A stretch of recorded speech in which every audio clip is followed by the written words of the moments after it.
Got it. Yeah. Yes. Yo, bro, you didn't say anything to make Tim mad, did you? I don't think so, bro, but I did question his shirt choice the other day. What? Oh, man. No wonder why we don't got a better spot on the treasure wall. Right? Hey, guys, you ready for the show? Hey, Tim. You know what? You seem a little upset. You okay? Yeah, but we yeah, didn't do man. anything to offend you, did we? No, not that I can think of it. You know, guys, it's pretty hard to offend me. Okay. Oh, okay. Are you ready to do the show? Yeah, man. Let's do it. Let's do it. Let's do it. Hey, on tonight's show, Nightlife, we've got a great show for you. Tim Hartman is here, actor, really nice guy, satirist, wonderful person, and we're talking about perceptions, so you don't want to miss the show. Be right back.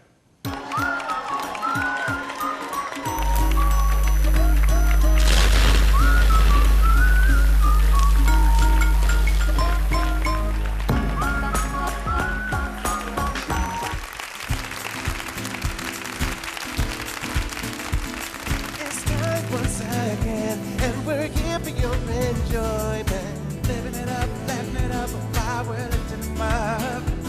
Tell your family and friends that the party never ends. Cause we're living it up, laughing it up, while we're lifting them up all night and night. Living it up, laughing it up, while we're lifting them up all night and night. Night, night, night, night, night, night. Some call him Pastor. You may have seen him in a cafe, even though he doesn't drink coffee. Adding light to your night, your host, Tim Burgan. Welcome to Nightlife. Good job, guys. Sydney, you ready? We have got a great show for you tonight. We welcome our special guest, actor, storyteller, Tim Hartman. He is wacky, and I'm glad that we have him. As always, we've got the twins, Kurt and Kellen, and as always, as well, the ever-effervescent Sydney. The focus tonight is perception. See, as a pastor, I counsel people all the time, knowing that to them, the way that they perceive something is not always reality. Reality may or may not have anything to do with what they perceive. In a recent study, it showed us that the average person actually makes a judgment of perception about another person in just 7 seconds. That's right, just the first 7 seconds of the show. You judge Kurt and Kellen and me just that fast. But our judgments can be a little bit of a challenge. What's real? What is perception? Our heart, our eyes, our ears, all can misjudge things. Think about it. Let's go way back for a second. Back in the day of Christopher Columbus, because the earth was round, they perceived that as a ship went over the edge out of sight, that it went off the end of the earth. Think that's crazy? Well, today, men look at apes, they see how close the genetics are, and they look at humans and believe that we ascended from creatures similar to them. Science doesn't support it, but that doesn't matter. What your perception is wrong. Frequently, rational thought goes out the window. But hopefully, as we mature, as we understand better, as we grow beyond fantasy to truth, or do we? Let me ask you, did this ever happen to you? Because it's happened to me. Did you ever send a text or an email and get an extremely hostile response? See, how the person reads it, they read your text, they read your email, depends upon their perception, their frame of mind at the time, their mood. And when they receive it, then they respond based on that mood rather than perhaps the way that you anticipated it. Expectations can also cause perception problems. Now, you husbands know this very well. Listen, you know what I'm talking about. It's your anniversary, and you think, you know what, I'm going to really surprise my wife. A hot dog, a ball game, it's a great way to celebrate our anniversary.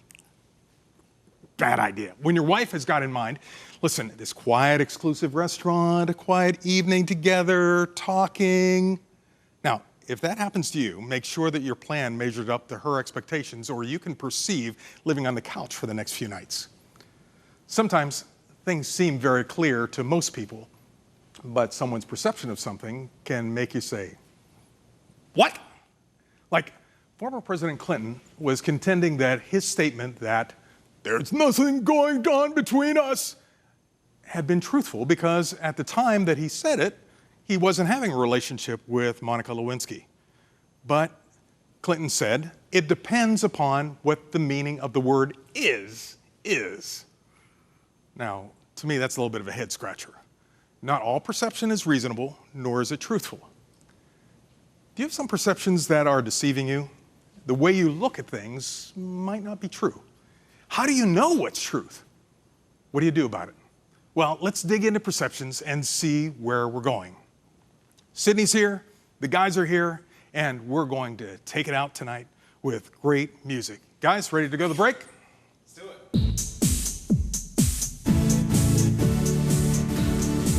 You're watching Nightline, baby. Nightline, baby. You're watching Nightline, baby. Studies show it takes just 7 seconds to judge someone, so we decided to put the twins to the test. We went out on the streets of Pittsburgh asking people their name, their occupation, and what they're up to today. Let's see how the brothers did. So what do you think his name is? John. And I would say probably his occupation, he definitely looks like he's probably in the computer business for sure. Probably a computer programmer, Yep. for sure. Where do you think he's going? I think he's getting ready to go to GNC. So tell me, what is your name? My name is Jerry Ho. And Jerry, what do you do for a living? I'm working for PNC Bank for a model validation analyst. And where are you going today? What are you up to today? I'm going out to play Pokemon Go. I definitely say they're rocking the nice cheetah gear that they got. They're definitely hairdressers for sure. Yes. What do you think their names are? I'm thinking Yolanda is the older lady. Definitely Rochelle's the one in the purple hair. They look like they're styling and profiling. They got their own style, and they definitely got to be hairstylists, without a doubt. And I would say they're probably on their way. They're going to the original Oyster House. You think so? I think so. Yeah? Yes, my name is Danielle Glover Ferguson. And what is your occupation? I'm a nurse aide / office manager. And can you tell me, where are you going or heading to today? I'm just coming from my daughter's house, doing some family time, and we're getting ready to go to the zoo. This gentleman right here, he's definitely got to be a preacher. You know, he's got to definitely run in the Jakes legacy, Bishop T.D. Jakes. I think that his name is probably Joseph, and he's here today just getting ready to go get some food, and he's going Greek. You think he's going Greek? Yep, he's going to switch it up on us. See, I think he looks more like the Bella sub type of guy. He wants himself a sub. My name is Robert Robinson. And Robert, what do you do for a living? I'm a retired fire chief. Awesome. And so what are you doing out and about today? You know what? I'm from Pittsburgh, but I live in South Carolina now, so I'm just out having a great time on vacation. Thank you. That's awesome. That's it. That's it? That's it. Oh, Stan. So Kirk and Callan, how do you think you guys did? We nailed it. Nailed it. I think we did our thing, and the audience is going to be impressed. Well, regardless of how we did, we had an awesome day in Pittsburgh today. Oh, man. That is tough. That is a tough deal. I don't know how they did it. Sydney, they didn't get any of them right? No, they did their best, but it's just really funny. But some of the answers, ridiculous. It is so funny the crazy. way that we perceive things, because I'd have Yeah. done the same thing. Guys, those two ladies, I'd have thought they were like aerobics instructors or worked at a Pure Bar, you know, doing stretching and exercise, because they were dressed alike, like they were, you know. They had the look. That's something, sure. man. That's something. So you had fun doing it? It was a blast. It was a lot of fun. Well, you need to look that we're going to be doing more stuff like this on the streets. So look for the twins out on the street. Sydney, you know, who knows? Who knows what's going to be happening with us sometimes. Speaking of who knows what's going to be happening, our guest today is somebody who we never know what's going to happen. His name is Tim Hartman. He is a storyteller. He is an actor. I have seen him on semi-Broadway plays and great things, and he's a satirist, political cartoonist. Great guy. Welcome to the show, Tim Hartman. Steps are fun. I really like those little steps. Trip down the show. Yeah, I know. Trip down the stairs. I know. I'm not used to this. It's exciting. Oh man, it's good to have you here. It's great to be here. How are you? Yeah, I'm doing well. I'm doing well. You're as tall as ever. Yeah, I haven't shrunk at all yet. Yeah, that's I'm amazing. hoping for that, though. That's amazing. That's Yeah. amazing. You are probably one of the most gifted people I know. I mean, all the things that you can do, your creativity, and yet you talk with children. Give the folks that might not have a rundown of the things that you're all involved in. In any given week, I will get up every morning, do a cartoon and editorial cartoons. I just talk about politics. Is that something you get paid for? Is that like I a get real job? paid for that. That's a real job? Yeah, Okay. it's a real job. I'm syndicated in about 40 different newspapers. Okay. And then I probably, like 2 of those days, will go off and teach kids through stories in large assembly programs.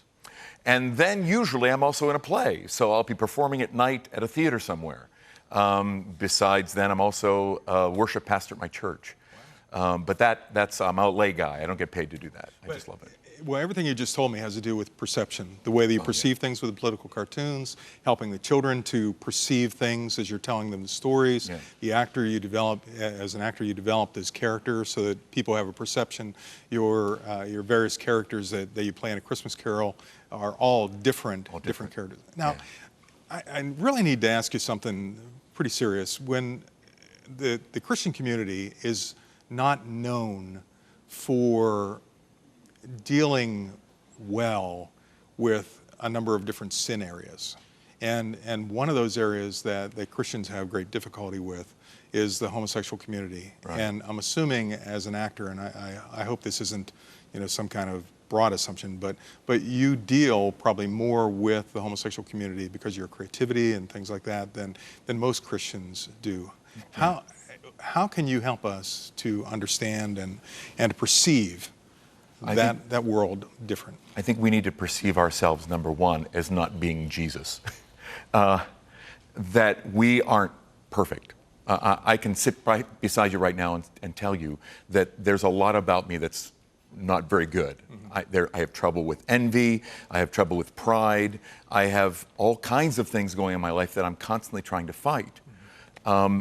And so that the first place that we need to start is by realizing that when Jesus says in the Beatitudes, blessed are the poor in spirit, that we cast our eyes because of that on who God is.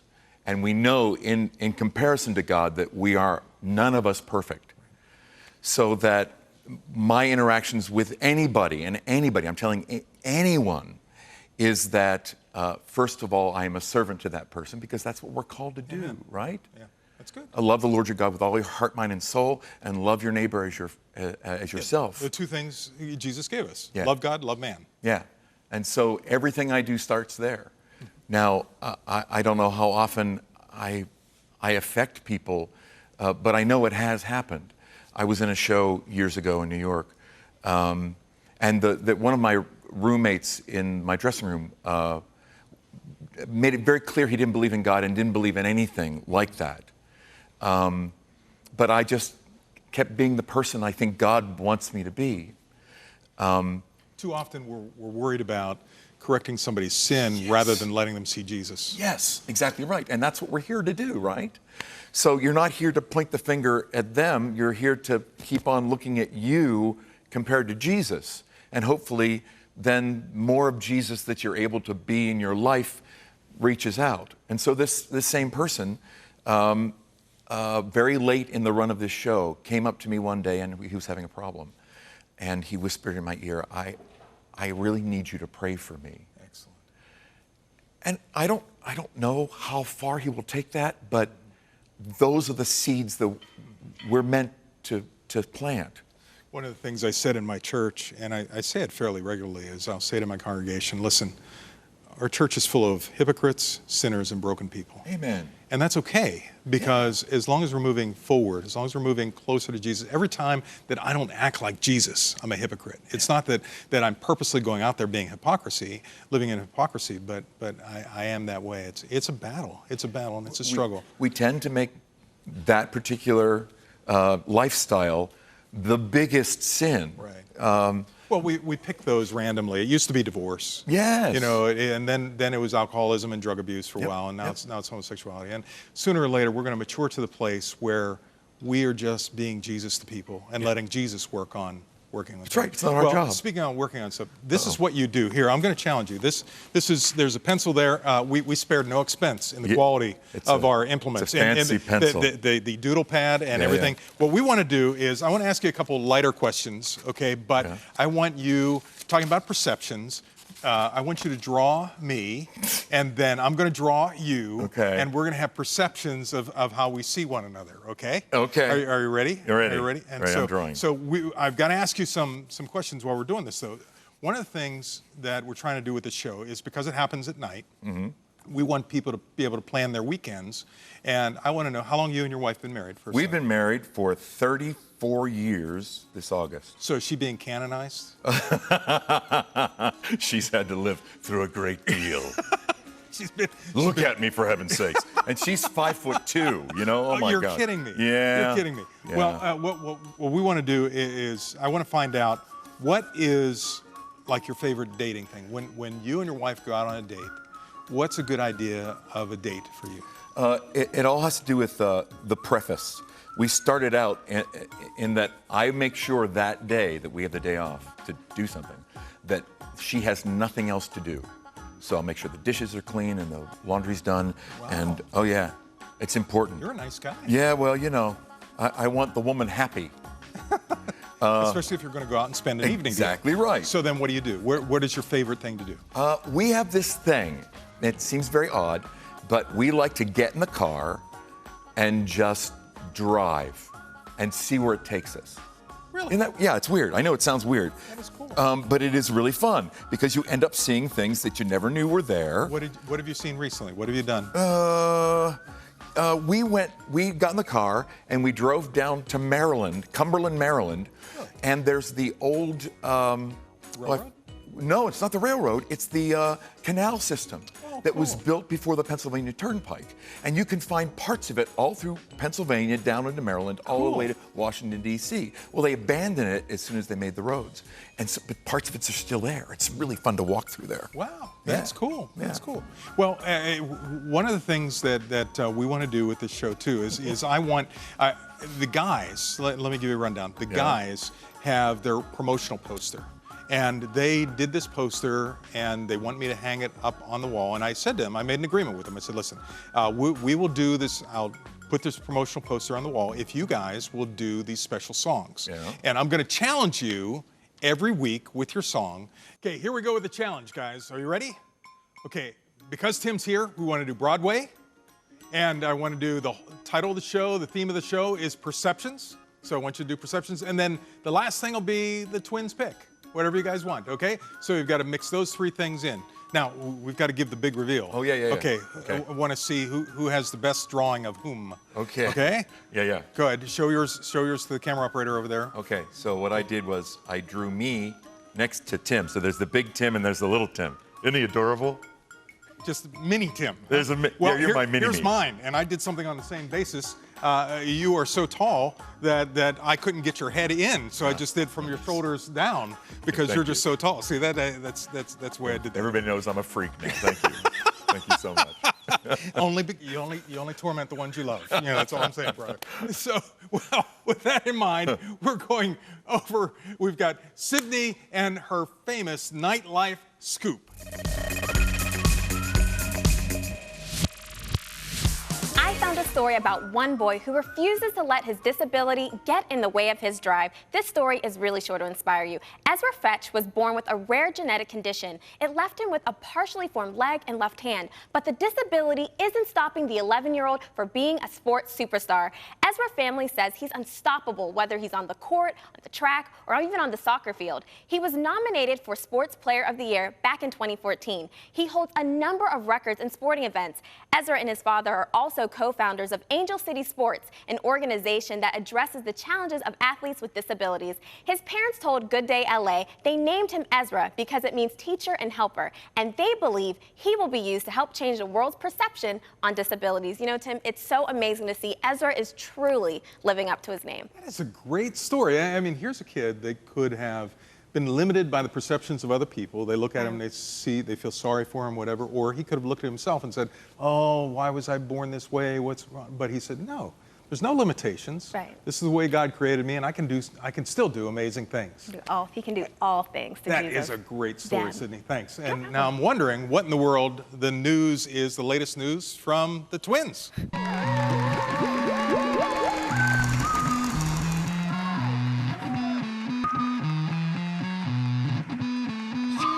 Ladies and gentlemen, we got great news for you. Kellen, tell them. Today is National Chicken Pot Pie Day. Did you butcher it? My fault. That's great, guys. I happen to love pot pie. You're having a hard time with this. You're having a hard time with this. Is that what's going on It's here? good, so I just Is it good? Is it good? I saw, right when I looked down, I saw a piece of chicken there. I think it's chicken. Okay, well, if it's National Pot Pie Day, are you guys going to eat pot pie all day today? All day. All day, every day. Okay. Well, you guys have been giving me a little bit of a hard time over there. What's the deal? I've seen this upset look in your eyes, though. You haven't been happy all day. Even though you're celebrating your pot pie, you haven't been happy all day. You know, Tim, we just kind of felt, we're wondering, we see all these beautiful pictures, but we're wondering why our picture isn't at a more prominent spot on your treasure wall. Guys, you don't realize you're on one of the most treasured spots on the wall. Because, see, that side of the wall where I have your picture is where I'm going to have all the guests put their pictures up. And you guys were my very first guest on the show, and so you have a prominent place on the guest side of the show. See, guys, this is just what we're talking about with perception. You guys can let something get in your head. We all do it. We let stuff get in our head that's not necessarily true, and we perceive it, and it's like it gets us into trouble. And so, guys, I want you to know, I know we're getting to know one another through the show. I want you to know, listen, I love you, I believe in you, and I always want the best for you. So eat your pot pie. We'll be right back after this.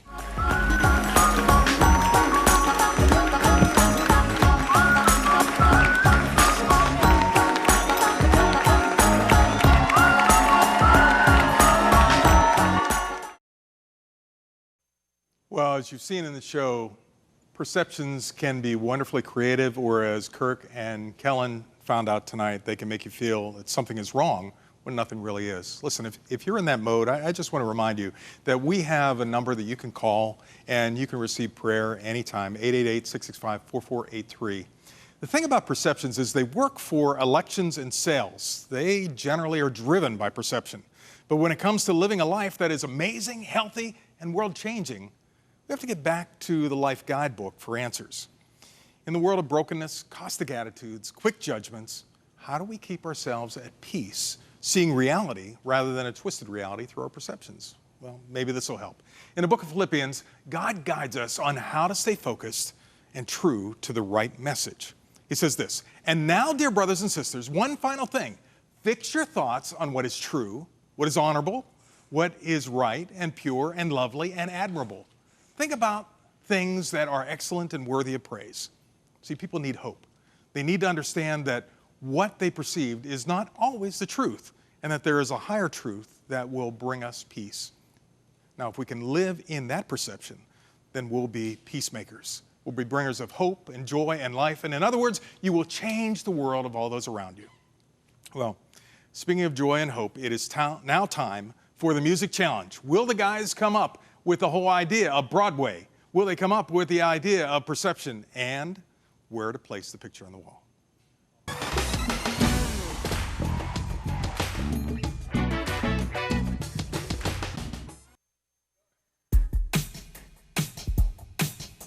Perceptions. Who you looking at?